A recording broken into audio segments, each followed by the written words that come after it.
Hello everyone, কি অবস্থা সবার? সো তোমরা যারা যারা এসএসসি 24 ব্যাচ, এইচএসসি 26, সো তোমরা এই মোমেন্টে এসএসসি পরীক্ষার পরে একটা বেশ ভালো কনফিউশনের মধ্যে আছো, সেটা হচ্ছে যে কলেজ চয়েস নিয়ে। তো বাংলাদেশে এখন আপাতত তিনটা college, Notre Dame, Saint Joseph and মেয়েদের জন্য হচ্ছে হলিক্রস, এই তিনটা কলেজে কিন্তু ভর্তি পরীক্ষা দিয়ে অ্যাডমিট হওয়া লাগে। বাকিগুলোতে তুমি হচ্ছে এসএসসি পরীক্ষার নাম্বারের ভিত্তিতে অ্যাডমিট হইতে পারবা। সো এই যে এই তিনটা কলেজে আসলে অ্যাডমিশন টেস্টটা দেওয়া লাগে, এইটা নিয়ে কিন্তু আসলে প্রত্যেকটা বছরই একটা কনফিউশন থাকে, কারণ এক এক বছর কিন্তু আসলে কলেজের পরীক্ষার প্যাটার্নটাও আসলে চেঞ্জ হয়। যেমন নটরডেমের ক্ষেত্রে যেটা হয় যে প্রত্যেক বছর কিন্তু আসলে সেম রিটেন আসে না বা এমসিকিউ আসে না, বারবার হচ্ছে শাফেল করে। সো এই জায়গাটাতে আসলে একটা কনফিউশন থাকে যে তোমরা আসলে প্রিপারেশনটা কিভাবে নিবা। এসএসসি পরীক্ষার পরে আসলে কোচিং করা উচিত, বিভিন্ন এডটেক প্ল্যাটফর্ম গুলাতে তোমাদের হচ্ছে কোর্স রান করে, তারপর হচ্ছে বেশ কিছু জায়গায় ফ্রি ক্লাস করায়, এরকম অনেকগুলা প্ল্যাটফর্মে কিন্তু আসলে অনেকগুলা কাজকাম হয়। সো এখন এই কনফিউশনটার থেকে কিভাবে বের হয়ে আসা যায়, বা প্রিভিয়াস ইয়ারে যারা যারা আসলে এই জায়গাগুলোতে চান্স পাইছে ওরা আসলে কি কি স্ট্র্যাটেজি গুলা অনুসরণ করছিল, সেই জিনিসপত্রগুলো নিয়ে আমরা আসলে আজকে কথাবার্তাটা বলবো। সো আমার সাথে আছে আজকে অভিষেক, ও হচ্ছে এইচএসসি 21 ব্যাচে নটরডেমে ছিল, 22 ব্যাচ, এইচএসসি 22 ব্যাচে নটরডেমে ছিল এন্ড এখন যথেষ্ট পপুলার টিচার। সো ও হচ্ছে তোমাদের সাথে আজকে এই জিনিসপত্রগুলো নিয়ে কথাবার্তা বলবে। সো অভিষেক, আমার হচ্ছে প্রথম কোশ্চেন যেটা, সেটা হচ্ছে যে এসএসসি পরীক্ষার পরে তোর আসলে কি মনে হয় যে এই মোমেন্টে বোর্ড বইটার দিকেই কি ফোকাস করা উচিত, নাকি বিভিন্ন জায়গায় এই যে বিভিন্ন সাজেশন টাইপের ক্লাস হইতেছে বা অন্যান্য জিনিসপত্রগুলো হইতেছে, বেসিক্যালি ব্যাপারটা হচ্ছে যে কেউই কিন্তু জানে না যে কোশ্চেন কি হবে, ঠিক আছে? সো এইটার ব্যাপারটা কাইন্ড অফ মানে এরকম না যে আন্দাজে ঢিল ছোড়ার মতো, ঠিক আছে? যদি কোনো কারণে কমন পড়ে যায় তাহলে সেই ক্ষেত্রে ও আইসা ফ্লেক্স করবে যে আমার এটা তো কমন হয়ে গেছে, বাট এটা তো আসলে এরকম না, প্রত্যেক বছরই দেখা যায় কোশ্চেন প্যাটার্ন চেঞ্জ হইতেছে। সো সেই ক্ষেত্রে এখন কি আসলে বোর্ড বইয়ের দিকে ফোকাস করা উচিত? প্রথম কথা ভাই, এসএসসির পরে ওরা কিন্তু এইচএসসি তে উঠবে, মানে একটা ট্রানজিশন পিরিয়ড বলা যায়। কারণ ওদের কিন্তু ভাই সামনে খুব বড় একটা ধকল আছে, যেটা অ্যাডমিশন। এখন ওইটার জন্য একটা মেন্টালি রেস্টেরও দরকার আছে। বাট ব্যাপারটা হয় কি, দেখা যায় যে কলেজের যে ফ্যান্টাসিটা, এটা নিয়ে ওরা অনেক মানে সিম্পল প্রসেসটাকে জাস্ট কমপ্লিকেটেড করে। মানে it's a simple process, it's not complicated. ওরা কমপ্লিকেটেড কে মানে ওই বই করবো এই বই করবো না, কিছুই করা লাগবে না। প্রথম কথা ভাই, তুমি প্রথম 1 মাস চাইলে একদম প্রপার অফ নিতে পারো, কোনো সমস্যা নেই। পুরা চিল, হ্যাঁ, পুরো চিল করতে পারো। কারণ কি ভাই, ওরা পাবে না সামনে, এই গ্যাপটা পাবে না। কারণ তোমাদের একটা কথা বলি, হয়তোবা এই ঈদটাতে তোমরা যেরকম এনজয় করতেছো, ওরা কিন্তু পরের ঈদে কিন্তু একটা মেন্টাল প্রেসারে থাকবে। এই ফার্স্ট ইয়ারের পরীক্ষাও চলে আসতে পারে, ইয়ার ফাইনাল এক্সাম বা হচ্ছে হাফ ইয়ারলি এক্সাম, এই এক্সাম গুলোও থাকে। হ্যাঁ, আর তারপরে আবার ওরা থাকে না স্কুলে টপার বাচ্চা, কলেজে এসে তখন থেকে পাস ফেলের কথা আসতেছে, তখন একটা মেন্টাল ট্রমার মধ্যে থাকে। তো আমি ভাই তোমাদের জন্য একটাই সাজেশন বলবো যে বোর্ডের জন্য এখন পর্যন্ত যা যা পড়ছো জাস্ট ওইটাই তুমি প্রতিদিন যদি 1-2 ঘন্টা রিভাইজ দাও, মোর দেন সাফিসিয়েন্ট। এর বাইরে কিছুই লাগবে না, নাথিং। এখন তুমি যদি ওই কোচিং এই কোচিং ওই ক্লাস এই ক্লাস যদি করো, তাহলে বেসিক যে ফর্মুলা, ওদের এই ফর্মুলা মনে থাকে না, ওইটাও মনে থাকে না। কারণ কি, দিন শেষে তো নটরডেমের কোশ্চেন প্যাটার্নই কেউ জানে না, ঠিক আছে? তো ব্যাপারটা, তুমি জিনিসটাকে নিয়ে যত বেশি ডিলেমাতে থাকবা, তোমাকে মানুষ তত বেশি ডিলেমাতে ফেলাবে। যেমন আমি অনেকেরই দেখি, ভাইয়া কি করবো কি করবো, মানে there is no magic trick. তোমরা বোর্ড পর্যন্ত যা পড়ছো এটা রিভিশনের উপর থাকলেই হয়। সেম জিনিস। তো এইখানে আসলে এই রকম সাজেশন বা হচ্ছে এই এই জিনিসপত্র পড়ে যাইতে হবে এরকম আসলে কোনো কিছুই নাই। তোমার এখানে 2 মার্কের কোশ্চেনও আসতে পারে, এখানে চাইলে 1 মার্কের রিটেন প্রশ্ন আসতে পারে, এমসিকিউ আসতে পারে, যেখানে অপশন দেওয়া থাকবে, অপশন ছাড়াও এমসিকিউ হইতে পারে। যে সাপোজ হচ্ছে কোনো একটা কিছুর পিএইচ জিজ্ঞেস করলো বা কোনো একটা কিছু রিয়াকশন লিখতে দিল, সেখানে কোনো অপশন দেওয়া নাই। সো কোশ্চেনটা কিন্তু রিটেন প্যাটার্নই, বাট এমসিকিউ আকারেই কিন্তু জিনিসটা হইতেছে। সো এই জায়গাটাতে আশা করি তোমাদের কনফিউশনটা ক্লিয়ার হয়ে গেছে যে কি করা উচিত, বোর্ড বইয়ের দিকে ফোকাস করা উচিত এই মোমেন্টে। আসলে এই সব কোর্স বা এই জায়গাগুলোতে দৌড়াদৌড়ি করলে তোমার আসলে ফোকাসটা নষ্ট হবে, যে আমার আসলে কি করা দরকার, ঠিক আছে? আচ্ছা, সো এই একটা জিনিসপত্র গেল। সেকেন্ড হচ্ছে, তুই যখন প্রিপারেশন নেস, তুই কি আসলে হচ্ছে কোনো জায়গায় কোচিং করছিলি কিনা, বা হচ্ছে বেসিক্যালি তোর ক্ষেত্রে কি কি জিনিসপত্র মনে হইছে যে এই কারণে আমার আসলে এনডিসি তে চান্স হইছে? আমার ক্ষেত্রে ভাই ব্যাপারটা হয়েছিল, যেমন আমার মনে আছে, আমি তো ওই সময় আপনার সাথে মনে আছে কনসাল্ট করছিলাম যে কোন কলেজে যাব না যাব। নাম্বার তো এরকম, ঠিক আছে? কারণ ভাই নিজে ঢাকার ডিআরএমসি থেকে পড়া, ঠিক আছে? নাম্বারের পিক পাওয়া লাগে, দা পিক, অ্যাবসলিউট পিক। না, এটা ট্রু যে মানে কলেজ চয়েসের দিক থেকে যদি নাম্বারের বেস্ট লাগে ছেলেদের ক্ষেত্রে ডিআরএমসি তে আসলে একেবারে পুরা সব সর্বোচ্চ নাম্বারটুকুই ওরা আসলে কালেক্ট করে নেয়। হ্যাঁ, আর আমি হলো, তারপরে কথা আছে না যে আমি হলো এই জিনিসটা নিয়ে কোনো মানে আমি জানতামই না প্যারা কি হবো। তো প্রথমে আমি একদম চিল ছিলাম। আমার স্পেশালি যে শখটা পাইছি যখন কলেজের রেজাল্ট দিছে, আরে আমি তো চান্স পাইনি, ঠিক আছে, কিছুই আসেনি, একদম সুন্দর করে লেখা, দুঃখিত আপনার কোথাও চান্স হয়নি। তারপরে ধরো এলাহি ভাই, মমিত ভাই, সবাইকে নাম বলতেছে ভাই কি হবে কি হবে। পরে সবাই বলতেছে দেখো তোমার কাছে একটা অপশনই আছে, যে সামনে নটরডেম আছে, সেন্ট জোসেফ আছে, যা পড়ছো সেটাই পড়ে যাও। তারপর আমি কোনো চিন্তা ভাবনা করিনি। ব্যাপারটা হয় কি যে এখন হয়েছে কি আপনার বুফের মতো, বুঝছেন, অনেক মেনু, অনেক ডিশ, কি হয়ে যে কি খাবে ওদের এটা নিজেরাই বুঝে না। তো আমার ক্ষেত্রে তো কোনো ওই সময় তো অত ছিলও না, না তখন অনলাইন প্ল্যাটফর্মগুলো প্ল্যাটফর্ম ছিল না, কিছুই ছিল না। তো তখন আর কি মাত্র করোনা এসে হিট করছে। তো তখন বই ছিল, ইয়া ছিল, যা পারতাম ওইটাই রিডিং পড়ে গেছে, যা যা পারতাম মানে জাস্ট বই বই রিডিং পড়ে গেছে, সহজ করে। আচ্ছা তার মানে আমি তোর সামারি যেটা ধরতে পারি সেটা হচ্ছে যে বেসিক জায়গাটুকু ক্লিয়ার ছিল, সো ওই জায়গাটুকুর কারণেই আসলে এটা হয়েছে। সো তোমাদেরও আসলে এই জিনিসটা মাথায় রাখা দরকার যে এখানে আসলে শর্টকাট বলতে কোনো কিছু নাই। মানে তুমি যদি সাকসেসফুল হইতে চাও, মানে সোসাইটির চোখে সাকসেসফুল, আমি এটা বলতেছি না যে নটরডেমে চান্স না পাইলে বা সেন্ট জোসেফে না পাইলে, হলি ক্রসে না পাইলে তোমার হচ্ছে লাইফ শেষ, ব্যাপারটা আসলে এরকম কোনো কিছুই না। কলেজের ট্যাগ তুমি ম্যাক্সিমাম 2 বছর ইউজ করতে পারবা। সো এরপরে কিন্তু আবারও তোমার ওই অ্যাডমিশন যুদ্ধের মধ্য দিয়ে যায় নতুন ভাবে নিজের সাথে ট্যাগ লাগাইতে হবে। সো এই জায়গাটুকুতে আসলে ওইরকম ভাবে ফ্যান্টাসিতে ভোগার কোনো কিছু নাই যে আমার হচ্ছে কলেজে চান্স পাইছি, এনডিসিতে চান্স পাইছি বা সেন্ট জোসেফে চান্স পাইছি, আমি আসলে অনেক কিছু হয়ে গেছি। ব্যাপারটা আসলে এরকম কোনো কিছুই না। তোমার কলেজ তোমাকে এতটুকু হেল্প করবে, একটা এনভায়রনমেন্ট দিতে হেল্প করবে, এর চেয়ে বেশি কিন্তু কোনো কিছু দিবে না। সে তোমার এই জিনিসটা দিবে যে তুমি ওই জায়গায় যখন যাবা আশেপাশে সব দেখবা বুয়েটিয়ার, আশেপাশে সব ঢাবিয়ান, আশেপাশে সবগুলা মেডিকেলে চান্স পাইতেছে। এই বছরও কিন্তু এনডিসি থেকে ব্যাপক পরিমাণ পোলাপান বুয়েটে চান্স পাইছে, ডিউতে চান্স পাইছে, মেডিকেল গুলাতে চান্স পাইছে। এন্ড নটরডেমের ক্ষেত্রে এই জিনিসটা আসলে চোখে পড়ে এই একটা রিজনে যে নটরডেমের কিন্তু স্টুডেন্ট বেশি, নাম্বার অফ স্টুডেন্ট বেশি, প্রায় 2100 আই গেছে। হ্যাঁ 2100 হওয়ার কথা সায়েন্সের থেকে।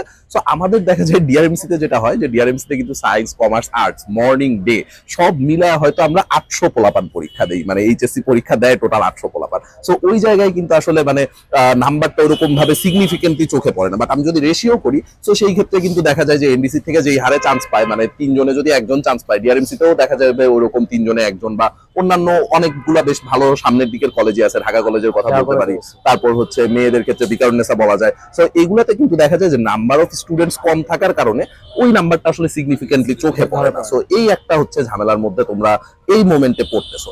আরেকটা জিনিস আমি বলতে চাই সেটা হচ্ছে যে এই মোমেন্টে যেসব ভাইয়া বা আপুরা তোমার আসলে এমন একটা ফিল দিবে যে নটরডেমে হয় নাই বা হচ্ছে হলি ক্রসে হয় নাই, তোমার আসলে লাইফ শেষ হয়ে গেছে, ভাই এইরকম কোনো কিচ্ছু আসলে লাইফে হয় না। আমি যখন সেন্ট জোসেফে, নটরডেম আমার বাসা থেকে অনেক দূরে, আমার বাসা যেহেতু বীরপুরে ছিল, সো আমিও তোরে মনে হয় এই কথাটা বলছিলাম যে বাসার যতটুকু কাছে হচ্ছে কলেজ হয় এটা হচ্ছে সবসময় বেটার।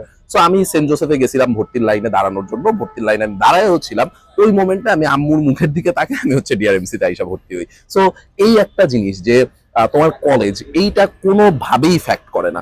আমি যদি আমার ডিপার্টমেন্টে আমি যখন ভর্তি হই, সো ওই ডিপার্টমেন্টে যখন আমি প্রথম দিন ক্লাস করতে যাই, ওখানে যে ফার্স্ট যে হইছে মানে ভর্তি পরীক্ষার রেফারেন্সে যে ফার্স্ট হইছে ও আসছে হচ্ছে ব্রাহ্মণবাড়িয়া গ্যাস ফিল্ড কলেজ, ঠিক আছে, এই কলেজের নাম আমি শুনি নাই, ঠিক আছে। সো এই সব জায়গা থেকে কিন্তু পোলাপান আসে। সো তোমার যেই জিনিসটা মাথায় রাখা লাগবে যে কলেজ তোমাকে এনভায়রনমেন্ট দিবে, কলেজ তোমাকে পড়তে হেল্প করবে বা গাইডলাইনের দিক থেকে হেল্প করবে, কিন্তু এটা কখনোই তোমার চান্স পাওয়াইতে হেল্প করবে না। সো তুমি যদি এই মোমেন্টে এতটুকু নিয়ে মানে হতাশার মধ্যে থাকো যে আমি আসলে এনডিসিতে চান্স পাবো কিনা বা সেন্ট জোসেফে চান্স পাবো কিনা, এই জিনিসটা মাথা থেকে ঝাইড়া ফেলাই দাও। এসএসসি পরীক্ষার নাম্বার পাওয়া পর্যন্ত ওয়েট করো যে তোমার আসলে মার্ক কিরকম আসতেছে। তোমার মার্কের ভিত্তিতে যদি বাসার আশেপাশে কোনো ভালো কলেজে তুমি ভর্তি হইতে পারো, তাহলে আমার কাছে মনে হয় যে সেটা হচ্ছে তোমার জন্য বেটার ডিসিশন। এখন যেটা হয়েছে যে মেট্রো রেলের কারণে অনেক দিকে যাতায়াত সুবিধা হয়ে গেছে, লাইক হচ্ছে মিরপুর থেকে ফার্মগেট মুভ করতে এখন খুবই কম টাইম লাগে, মিরপুর থেকে তোদের কলেজে নটরডেম যাইতে হচ্ছে 20 মিনিটের মধ্যে হয়ে যায়। বাট তোরা যখন কলেজে যাইতি ভাই মানে 2.5 ঘন্টা, টোটাল 2.5 ঘন্টা যাইতেই লাগতো। সো যাওয়ার সাথে কিন্তু প্রায় 4 ঘন্টা 5 ঘন্টার মতো আসলে সময় চলে যাইতো। সো এই হিউজ একটা সময় নষ্ট না করে আমার মনে হয় যে এই সময়টা তোমাদের কাজে লাগানো উচিত। আর অভিষেক যেই কথাটা বললো, আমারও তোমাদের প্রতি সেম সাজেশনই থাকবে যে এই একটা মাস প্রপারলি অফ নাও।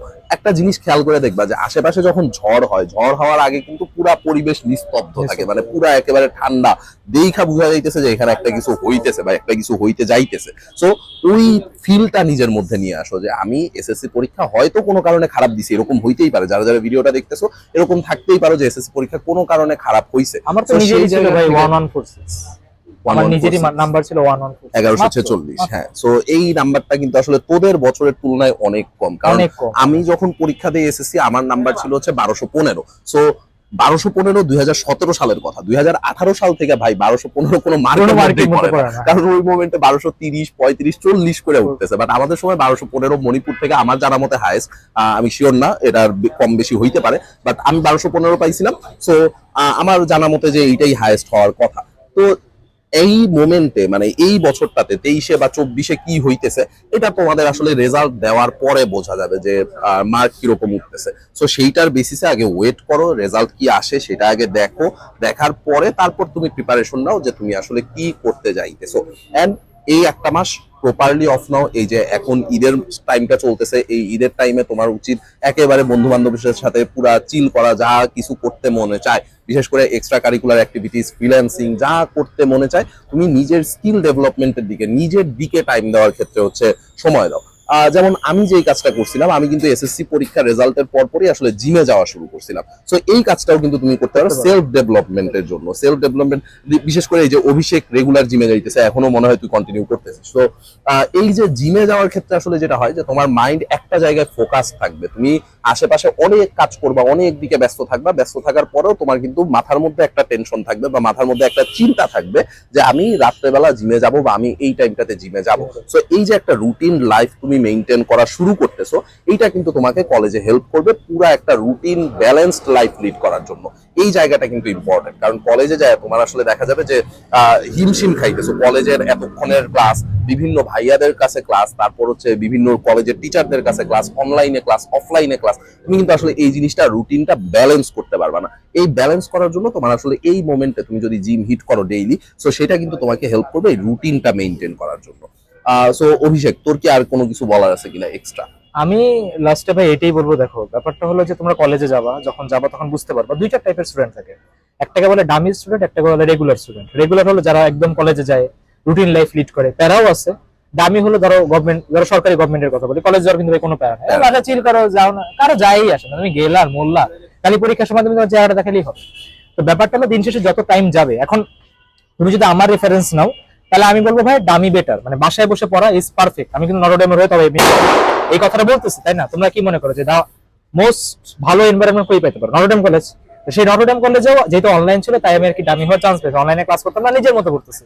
এখন ব্যাপারটা হলো যে ডামিটা আসলে হেল্প করে, কারণ তোমার লাস্ট যে ফোকাসটা সেটা কিন্তু অ্যাডমিশন। যত টাইম যাবে বুঝতে পারবা, কারণ তুমি ধরো এইচএসসি তে বোর্ডে সবগুলোতে 100 করেও পাইলা, বাট অ্যাডমিশনের চান্স পাইলা না, কারণ দিন শেষে কিন্তু ম্যাটার করে না, তাই না?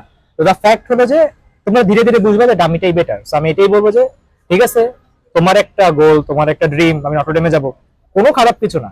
তোমার ড্রিম দেখছো পার্সিউ করার জন্য ট্রাই করবা, এটা তো কেউ খারাপ বলতেছে না, করো, but don't complicated the process. ঠিক আছে, টাইম আসবে, ঠিক আছে, রেজাল্টের পরে এনাফ টাইম পাওয়া যাবে, 1 মাসে পুরোটা তুমি ইজি মোডে রিভিশন দিতে পারবে। তোমার যদি খুব মন চায় খুব পড়বো, তাহলে এখন ডেইলি 1 ঘন্টা করে পড়ো, এর বেশি আর লাগবে না। কারণ এই বেশি সিরিয়াসনেস দেখাইতে গেলে পরে কিন্তু এই কনসিস্টেন্সিটা থাকে, ব্রেক করে। হ্যাঁ, কনসিস্টেন্সিটা থাকে না। কারণ এটা তুই দেখবি যে এক্সামের আগে কিন্তু এই জিনিসটা আমরা ফিল করি যে এক্সামের আগে দেখা যায় যে যেই মোমেন্টে পড়াটার দরকার ওই মোমেন্টেই আর পড়তে মন চায় না, কারণ এর আগে পড়ে আমরা আসলে এনার্জি পুরাটাই ড্রেন করে ফেলাইছি, তখন আর এনার্জি নতুন ভাবে গেইন করার কোনো কিছু নাই, পুরাটাই বার্ন হয়ে গেছে। সো ওই জিনিসটা হচ্ছে স্টোর করে রাখো, মোটিভেশনটা নিজের মধ্যে রাখো যে আমি সামনের দিকে একটা ভালো কিছু করব বা সামনের দিকে একটা ভালো জার্নি তোমার জন্য ওয়েট করতেছে। এই এসএসসি লাইফ এটা আসলে ভাই কোনো কিছুই না, এটা মানে আমাদের নিজেদের লাইফ থেকে আসলে আমরা বলতেছি যে এসএসসি তে তুমি কি করতেছো, এইচএসসি তে তুমি অনেক ভালো স্টুডেন্ট, এসএসসি তে অনেক ভালো স্টুডেন্ট, বাট তুমি দিন শেষে কোনো জায়গায় চান্স পাইলা না বা কোনো পাবলিকে চান্স পাইলা না, তুমি কিন্তু ওই যে পাশের বাসার আন্টি, পাশের বাসার ভাবি, এদের কাছে কিন্তু আসলে মুখ দেখাইতে পারবা না, কারণ সোশ্যাল রেসপেক্টে তুমি কিন্তু আসলে একটা ফেইলার। সো ওই জায়গাটুকু যেন তোমার ফেস করা না লাগে। অভিষেক যেটা বললো যে বাসায় বসে পড়া, নিজের পড়ার টেবিলে সময় দেওয়া, এই জিনিসটা হচ্ছে ইম্পর্টেন্ট। তুমি অনেক জায়গায় অনেক লেন্দি ক্লাস করে বেড়াইতেছো, এই যে কলেজ এডমিশন নিয়েও আমি দেখতেছি বিভিন্ন জায়গায় কিন্তু অনেক লেন্দি ক্লাস চলতেছে, 12 ঘন্টা 13 ঘন্টা 14 ঘন্টা করে ক্লাস হইতেছে, মানে দিনের মধ্যে তুমি 10 ঘন্টা বাদ দিয়ে বাকি 14 ঘন্টায় ক্লাস করতেছো। সো এইটাকে আসলে তোমার কাছে মনে হয় যে জিনিসটা ইফেক্টিভ? ডেফিনেটলি এটা ইফেক্টিভ না, কারণ যা পড়ার তুমি সেটা এসএসসি তেই পড়ে ফেলাইছো। এখন তোমার জাস্ট হচ্ছে জিনিসটাকে একটু প্রপারলি রিভিশন দেওয়া, এইটুকু হচ্ছে কাজ, এর বাইরে আর অন্য কোনো কাজ নেই। সো এইটুকু সময় একটু এটার পিছনে কাজে লাগাও, তাহলেই দেখবা যে একটা বেটার আউটপুট তুমি বের করে নিয়ে আসতে পারবা। সো এই ছিল তোমাদের জন্য আসলে কথাবার্তা। সামনে ইনশাল্লাহ অন্য কোনো ভিডিওতে তোমাদের সাথে আবার কথা হবে। So further take care.